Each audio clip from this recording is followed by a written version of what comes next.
We paid off over $140,000 in under 6 years on a single income while earning under the medium. And I thought I'd share with you the frugal habits that we adopted that we still use today to keep us very happy. And although we are mortgage and debt free, we still do a lot of these things today because we need to save for the future. And with the way that things are, there's a lot of uncertainty. So I thought that I'd share with you the tips and tricks that we do that you can implement. If you do these, please let me know down below. If we haven't met before, hey, I'm Kelly, the Frugal Fun Mum, teaching you real life frugality and the weirder things that I do, including in this video. And if you do these, give yourself a score, leave me a comment down below. If there's anything that I've missed, let me know. But I thought I'd just talk about some of the main habits and then some tips and tricks within each one of those two. So this video was actually a request from one of my subscribers, so I hope that I can give you some good information. And the habits that I'm going to talk about today are exactly that. They're habits. They're things that we do constantly, because if you've been here for more than 5 seconds, you'll know that I'm a pretty unorganized person. So I need routine and structure. We are a neurospicy household, so it works well for us. So habit number 1 is about the food shopping. It is probably the one thing that you can control compared with everything else.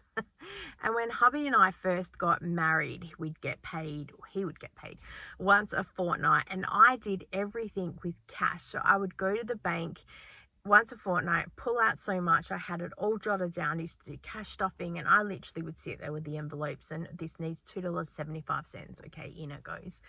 We had about $150 cash for food shopping, and we only went food shopping once a fortnight as well. And I was always stocking up with flour and sugar. We had pancakes sometimes a couple of times during the week. We've also been to the parentals house for dinner at least once a week. In his family, though, that was very traditional, that once you got married, you kind of went back home for some meals. We also had grandchildren for them to visit. So, you know, it was really tough. But now, as a family, and we're a neurospicy family, autism, ADHD, we eat very basic, which I think helps as well. So I'm not out there buying huge, extravagant meals. There are so many really good people cooking cheap, easy, following meals, and I'm trying to share more of that as well, to share with you that you can eat pretty basic and pretty easily. And when we did get married and we had that money, as I said, we were shopping in cash. And so if I wrote out a basic sort of budget for the food shopping and a basic meal plan, if I went to the shop and we were over the spend, then I put something back. We didn't have the extra money. Now we're very blessed to have a little bit more of a wiggle room, and we're able to also buy some food for stockpiling and things like that. But again, that stockpile is just our everyday food. So it's just a rotation thing. So I think with the grocery shopping, some of the tips I've implemented is markdowns. A lot of the meat that I buy, I only buy if it's markdown, or if I'm really tight against time. Like I've bought the 2 kilo thing of mincemeat lately because I haven't found any other markdowns. But any other bigger meat like that, I only buy if it's marked down. I know the price of what the mince is and the chicken and the beef and everything else, and I'm really stingy with shopping because I have the time and the ability to do so. I understand that not everyone is in that same situation. Lately, I have been really pressed for time to be able to go and do the markdown shopping and the hunting that I used to do. So I understand that. It's why I share tips and tricks and say, please adjust to your family to see where you're at and how it can work best for you, because I understand it. I have never been under the poverty line, but I have lived week to week with a paycheck and literally wondered when the next paycheck was going to be, how much it was going to be, what could we afford. I have been that tight with thinking. I have gone to bed crying very early in our marriage thinking I'm not sure we're going to have enough to pay the bills or what kind of food shopping we're going to get. And some weeks when we did get paid, I would say we're food shopping first. If the electricity bill, we don't have enough, I'm going to call them up and say I need an extension. You know, we really have done just about everything we can. I keep a notebook now in my handbag, which you've seen quite a lot, where I'm able to write down what the food is and what the prices are, and we can track. So I know that on some weeks we have a set shopping list that we're going to get, and then if we can get anything extra with the half price specials or anything else, we'll do that. We shop as well with the Coles flyby spends to make sure that we're getting the best offers that are there. And there are some weeks that we don't shop at all because we don't have any offers and we're able to use what we have, which leads me to the second habit is use what you have, cook what you have, and try and see how well you can go without spending money. If there's a way that you can shop or eat or anything without spending money, then it's worth it. And it's also why I've been building that stockpile. So when it comes to the weeks that there's no Coles flyby special, then we're able to eat what we have in the house. And it has really saved us. I probably mentioned before that when hubby and I first got married, we were eating pancakes once or twice a week because it was simple and it was in the house. Nutrition, probably not, but you know what? Fed is best. And I say that all the time because as a neurospicy household, I just want people to feel okay with where they're at, and you're doing the best that you can. And if all you can do today is survive, you can thrive later. Just focus on where you're on right now and what can you do right now to help you. Tomorrow, worry about tomorrow. Right now, where are you at and what can you do? Just focus where you are, and when you get there, you can worry about there. I, by all means, do not have it together. You've seen me standing in front of the fridge going, and I'm looking at the meal plan and going, nothing is sparking joy, triggering the memory. I have no idea. I am trying to implement. And that's why I always say to you as well, like, do as I say, not as I do, because I can sit here and I can teach you everything that you need to do. It's up to you to implement it. The same as me. They always say those that can't do teach, and I feel that I'm that way. But I have been there. I have done all of these things, which is why I feel very confident in sharing with you the things that we have done to pay off our massive debt and mortgage. With the Use It Up, you see that we throw very little away with food as well. As I've mentioned before, we buy what we eat and we eat what we buy. There's no weird ingredients coming into this house. There's very little that we throw away. We have our compost out the back for any fruit scraps, anything that we can't freeze that can't get turned into something else. So there's very minimal food waste because we are churning over food constantly. The same with a lot of the beauty products. I get sent a lot of stuff on PR, but even that I am scrimping and saving and trying to get the last bit out of everything. I have cut open packets of stuff to get an extra couple of days of stuff. We're squeezing the toothpaste out. We're chopping it open.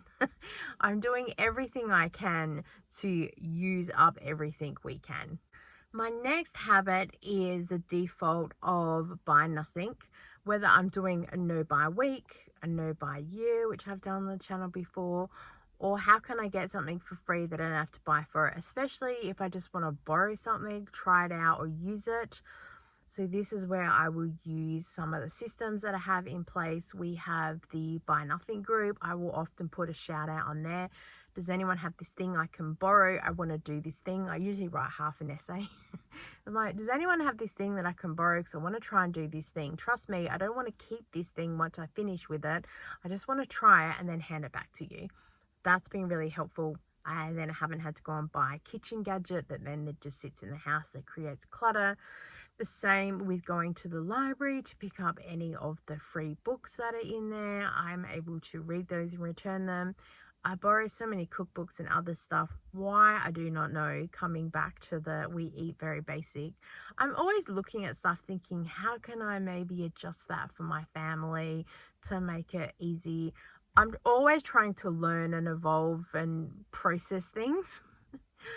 It doesn't always come across well, but I'm always in the background like, just maybe, just maybe. I'm delusional. I'm a hot mess. I'm delusional that maybe my fantasy self will like this, cooked creation that we might eat once and go, that was not it. But still, there it is. Sometimes if there's the street library, I will stop and have a look and see if there's any free books that are there. I've dropped off free books as well, which helps declutter the house. And of course, if I can't get anything free, my default will be go to an op shop to see if I can get something at a super cheap price to help save money as well. The next habit we have, backing onto the buy nothing, is kind of do nothing. As a family, we are home people. We love to be home. We have a roof over our head. We have food in the fridge. The computers are here. It's very happy to be home. I only leave the house if I need to go and teach a Zumba class or do the food shopping or help my mum with anything. So other than that, I am home and I love to be home because then I can create content for you when I'm out not doing the vlogs. But everything that we have is here because I'm too lazy to go anywhere. We drink our coffee at home because it's cheaper, but also I'm too lazy to go and leave the house to go and buy said coffee because it's get in the car, drive somewhere, get the coffee, come back home. That's spend of a coffee and petrol. Also, I don't really want to be drinking that much milk in a coffee first thing in the morning. I'm not lactose intolerant or anything like that, but I just kind of, I don't know, I'm used to the coffee the way that I drink it at home, so that's what it is. Again, eating very basic, so I'll have either Wheat Bix for breakfast or toast, and I'm happy with that. Then I get to sit down at the computer and chill for a while until I need to get up and do a couple of things. My children are adults now, so they don't need me to be a mother hen all the time here either.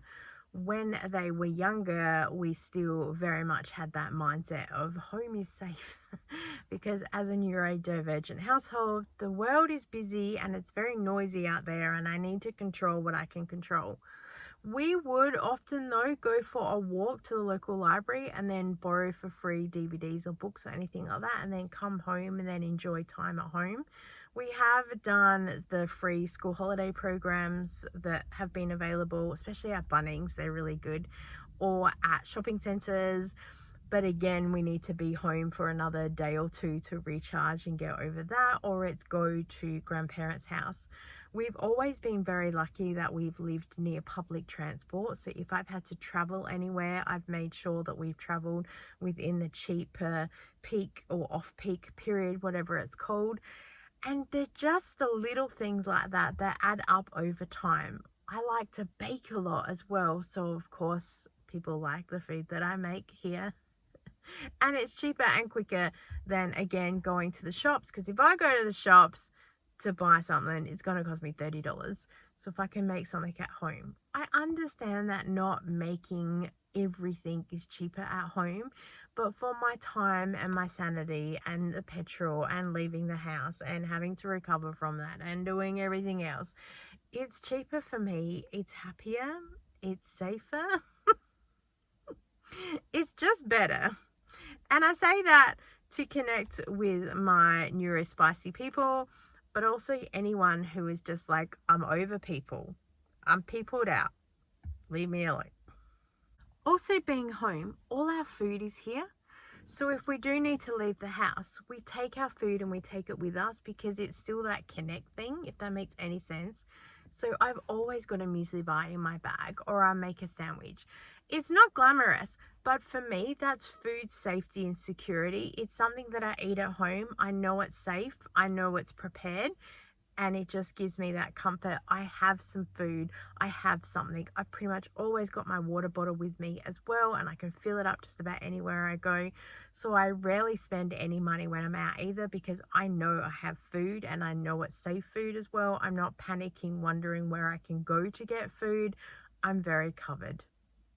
I know that to some people these habits will be like, duh, but to other people, they're things that people haven't thought about. And I wanted to share with you how simple it is. And as I've said, some of these tips and tricks to us are just habits now. And it was not a while ago that I kind of went, huh, we just live basic, normal. It's habit, routine to us, which works well again. And that's why I started a YouTube channel, because I couldn't see anyone out there doing what we were doing. And I thought, what if just one thing I said just helped one person? That'd be really good. And I do have people reach out from time to time with me. I had a lady stop me in a shopping centre and say, I follow some of your tips and tricks because we're trying to pay off our mortgage as well. And I find that just doing one or two little things have really helped. So thank you so much. And I do hope that some of the things that I share help people, because I think, well, I could do it and I'm a hot mess express. So I hope that it helps you. I hate that expression. If I can do it, anyone can do it. Drives me insane. But if I was able to do it and I'm able to help you, please leave me a comment down below if there's anything that you have tried. Any questions, again, leave them down below, and I'll look forward to seeing you next time. Bye.